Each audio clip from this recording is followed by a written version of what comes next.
Bismillahirrahmanirrahim. Assalamualaikum warahmatullahi wabarakatuh. Waalaikumsalam warahmatullahi wabarakatuh.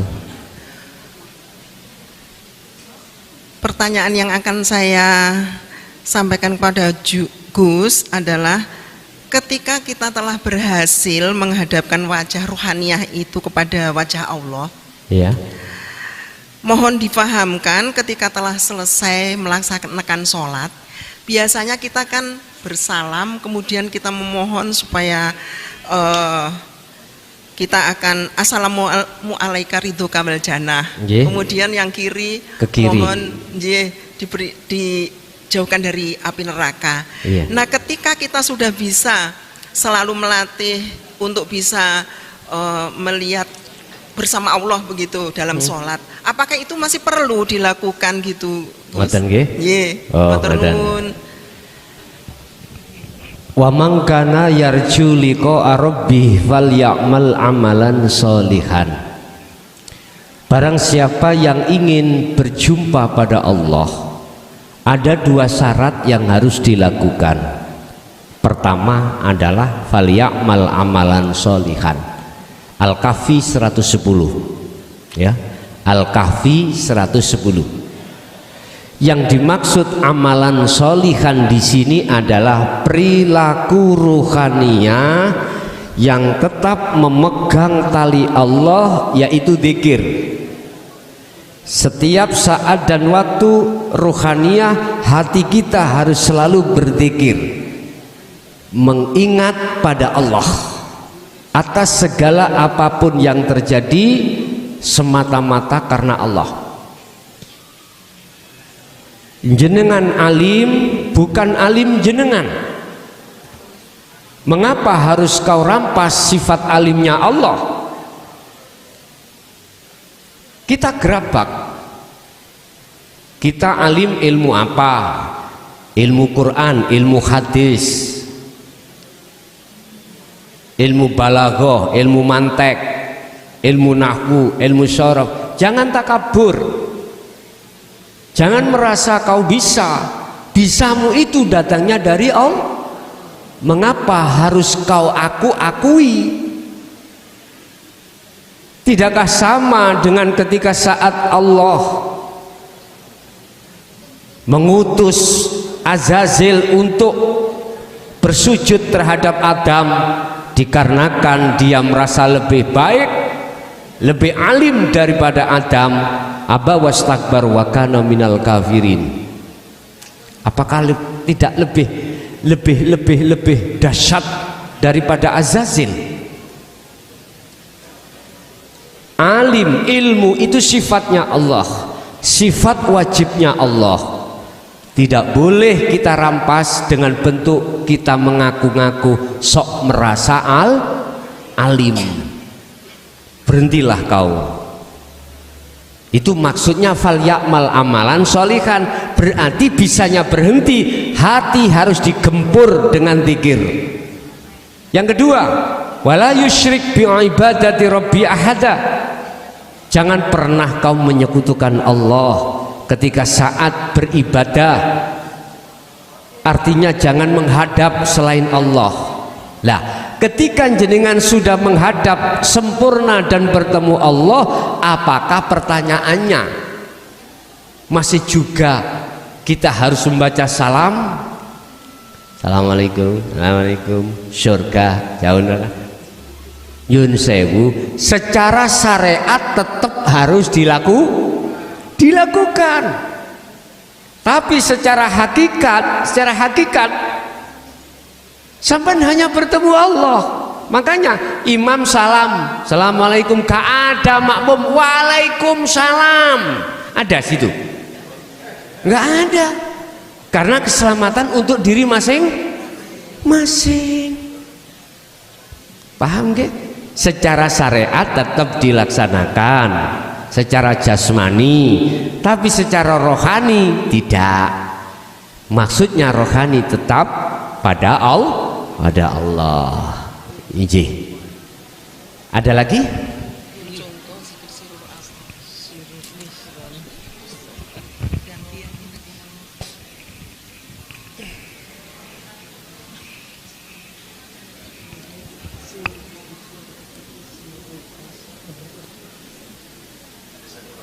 Monggo, monggo, ada satu lagi. Satu kali lagi Pak nggih. Oke.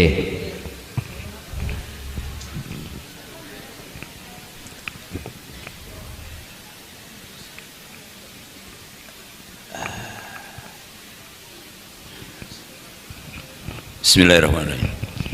Saya sungguhnya bukan pertanyaan tapi lebih kepada pandangan yang saya lihat yang terjadi di masyarakat, khususnya masyarakat muslim. Iya. Jadi saya merasakan sepertinya belajar marifat itu seperti aneh gitu. Aneh, ya. Itu yang saya merasakan. Bahkan orang segen, seolah-olah wah itu apa itu? Terlalu dalam. Betul. Itu yang. Nah kan para kiai, para ustadz kan sebenarnya sudah belajar. Betul. Ya kan? Tapi masyarakat kok ini apa, barang apa ini? Kan gitu. Alhamdulillah saya sedikit-sedikit dapat pengertian, pemahaman sedangkan tapi lumayan gitu. Jadi makanya sangat sangat serius mendengarkan itu. Tapi kalau yang enggak, ngapain ribet itu kan? Iya. Mohon penjelasan, terima kasih.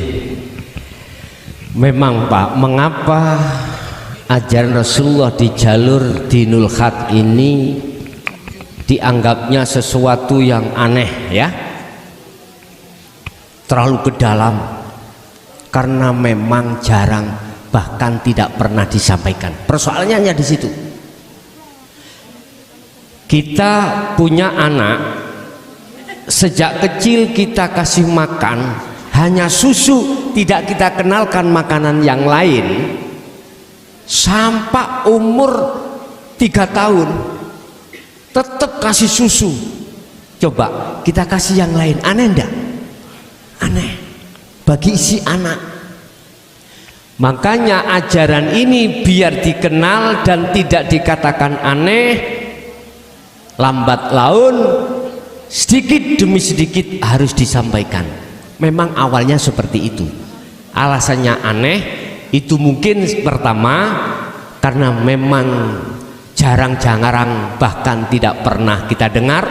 Yang kedua, para kiai, para ustadz yang masih dihukum syariat itu menganggapnya itu sesuatu yang tidak mungkin. Kalau tidak duriyah Rasul nggak bisa, kalau tidak nasab wali nggak bisa lah gitu toh. Mohon maaf, selama 53 tahun saya buka di dalam Al-Quran tentang kekasih Allah, tentang untuk bertemu Allah, itu nggak ada sama sekali yang menjelaskan harus ada ikatan dengan nasab, ikatan dengan duriyah, harus keturunannya wali, enggak. Di situ hanya berkata abdun. Kalau tidak abdun, man berarti nakiroh, umum. Abdun itu hamba, man itu barang siapa yang digendaki.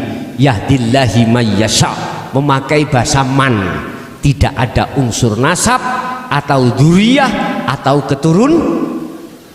barang siapa yang digendaki Allah sampai, mesti sampai. Terus siapa tanda-tandanya yang dikehendaki itu? Sama sekali tidak membahas tentang duriyah, tidak membahas tentang nasab, tidak membahas masalah keturunan, enggak. Walaupun kita keturunan wanita nakal, bila mana betul-betul wa anibu ila rabbikum, dialah dia. Walaupun kita keturunan orang pendosa, mohon maaf, jikalau kita betul-betul mengikuti Rasulullah, pasti dialah tanda-tanda yang dikehendaki. Tidak melihat dari sisi nasab, Pak. Enggak, biarlah di luar sana gegeran nasab ya, gegeran nasab di luar, biarlah gegeran nasab. Sibukkanlah jenengan hanya bagaimana untuk bertemu Allah. Jadi itu Pak, oleh karena memang kita menganggap tabu beberapa alasan tersebut. Makanya saya belajar untuk menyampaikan di tengah masyarakat mulai tahun 2000 dulu sampai tahun 2023, berarti 23 tahun sudah saya menyampaikan hal ini. biar dikenal sedikit demi sedikit. Sekarang sudah di medsos Pak ya, banyak kiai-kiai akhirat sudah menyampaikan tentang tauhid, ngeten. Tidak hanya saya, nggih. Parang setunggal malih Gus. Parang Bu, Pak. Oke, monggo. Nyuwun ngaten, nyuwun dipun fahamkan tentang zikir sirrul asror kalau mau. Nggih. Mewakili sedaya ingkang rawuh. Contonipun menapa mengimani, menapa kedah ada yang disampaikan, digumamkan atau bagaimana itu? Ngoten nggih. Oke. Di dalam sirrul asror ada 3 pintu. Pintu pertama disebut su'aul basyirah, yaitu merasa. Rasa itu adalah iman. Yang kedua adalah ainul basyirah. Ainul basyirah itu bertemu atau melihat. Ketiga adalah hakul basyirah, menyatakan. Oke, kita bahas satu persatu.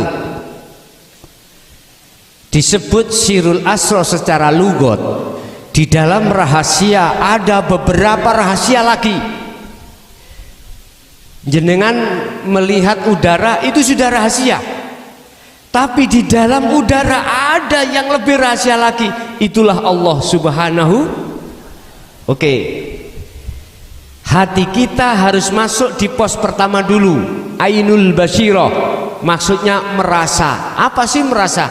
Meyakini bahwasanya munculnya ISIS, bukan ISIS itu loh ya, dingin ini. Kita tidak boleh melihat anginnya, tapi hati kita harus beriman hanyalah Allah. Walaupun kita belum bertemu, kita masih mengimani semuanya karena Allah. Itu maksudnya su'aul basyirah atau merasa. Itu dilakukan tidak hanya di dalam gerakan sholat saja, tetapi di luar aktivitas sholat harus dilakukan. Wadhkur isma rabbika bukratan wa asila. Pagi sampai sore Rasulullah beraktivitas apapun, hatinya itu berzikir. Paham ya? Udah. Ketika kita sudah mengasah rasa atau iman, nanti Allah yang memberikan biji, apa ya biji ya? Nilai sendiri.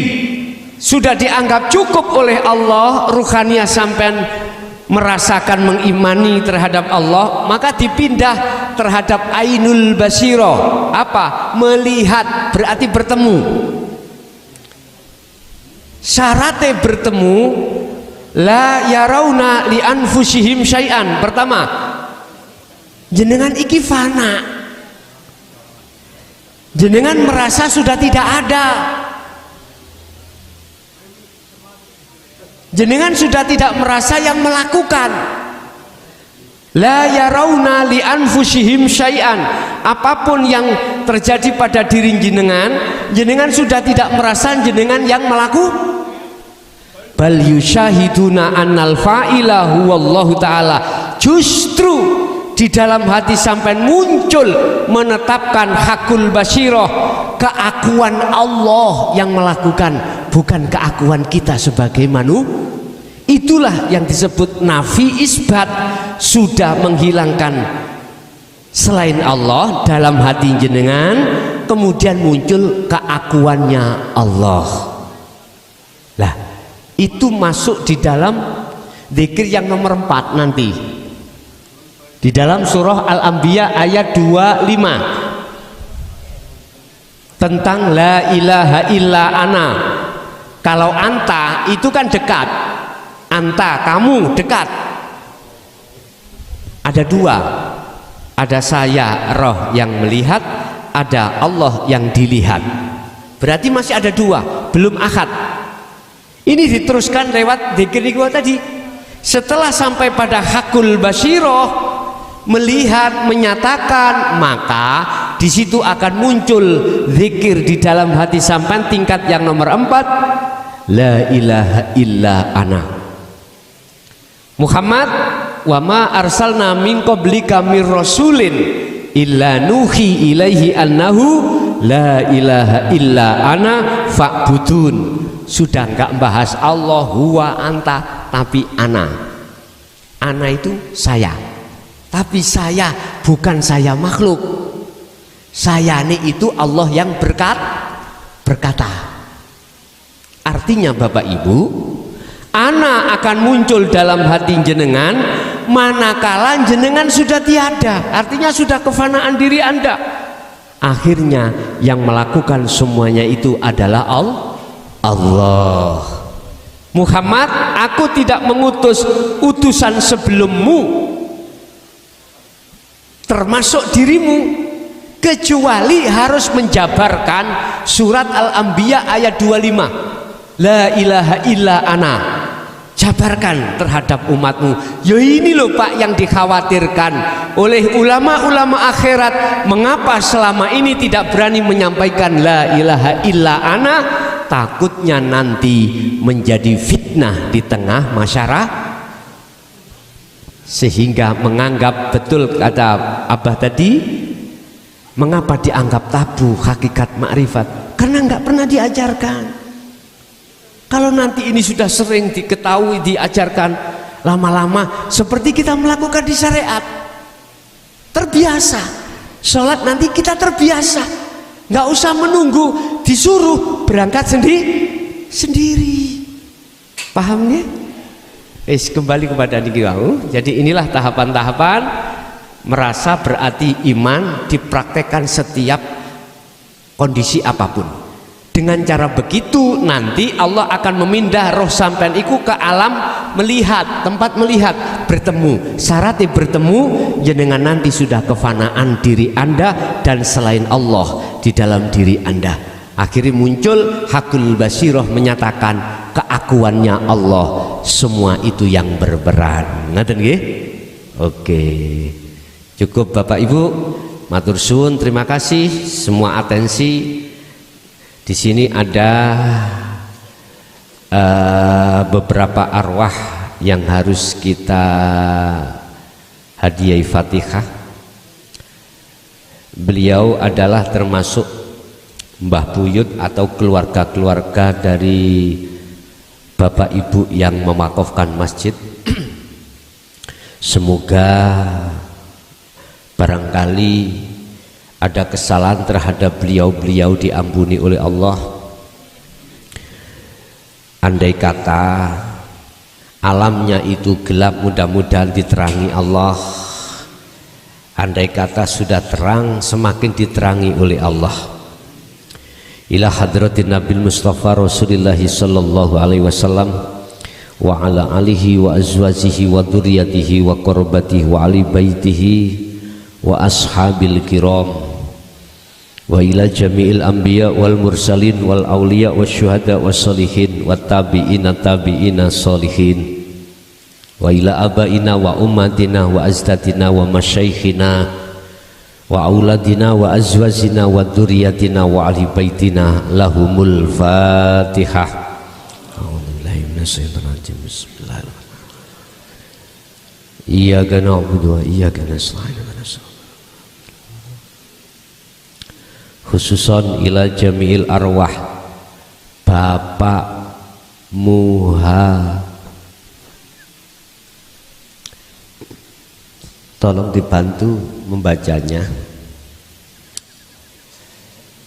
Khususon ila jami'il arwah Bapak Muhammad Zahlin Sugro wa Bapak wa Ibu Sudarwati wa Bapak Ita Mustamita lahumul Fatihah.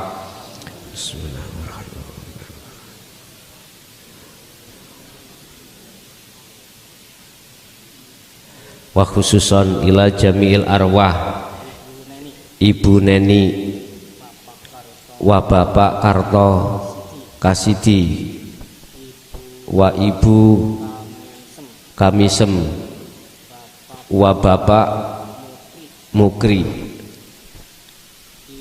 wa Ibu Kismiati, ghafarallahu lahum min dunubihim wa kafir anhum sayyiatihim wa adkhalhum ila rahmatika ya Allah bi ghairi hisab. Lahumul Fatihah.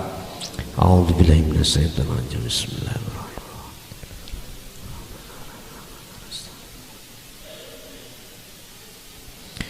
Allahumma shalli wa sallim ala sayyidina Muhammad wa ala ali sayyidina Muhammad. Alhamdulillahi rabbil alamin. Allahumma sallimna wal muslimin min afatid dunya wa adzabil akhirah. Allahumma ja'alna auladana wa dzurriyyatina wa ahli baitina min ahli syuhudika ya Allah wa min ahli ta'atika wa dzikrika wa ma'rifatika ya Allah. Ya Rahman ya Rahim ya Fattahu ya Alim, iftah lana bi futuhil alifin wa ilaihim, nawwir qulubana bi nuri hidayatika wa ma'unatika wa rahmatika wa syafaatika wa ma'rifatika, khususon ila jamil arwah al-madhkur. Allahumma ighfir lahum warhamhum wa'afihim wa'fu anhum wa kafir anhum sayyi'atihim ya Allah, wa adkhalhum ila rahmatika ya Allah bi ghairi hisab. Yassir lana ya Allah, yassir lana fi kulli umuri wa afina fid dini wad dunya wal akhirah. Rabbana atina fid dunya hasanah wa fil akhirati hasanah wa qina adzabannar. Wa sallallahu ala sayyidina Muhammad walhamdulillahi rabbil alamin. Lahumul Fatihah. Bismillahirrahmanirrahim.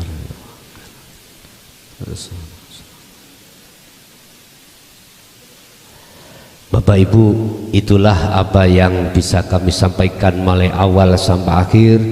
Semoga menjadi ilmu yang manfaat barokah awal sampai akhir. Segala kekhilafan mohon maaf. Akhirul kalam. Assalamualaikum warahmatullahi wabarakatuh.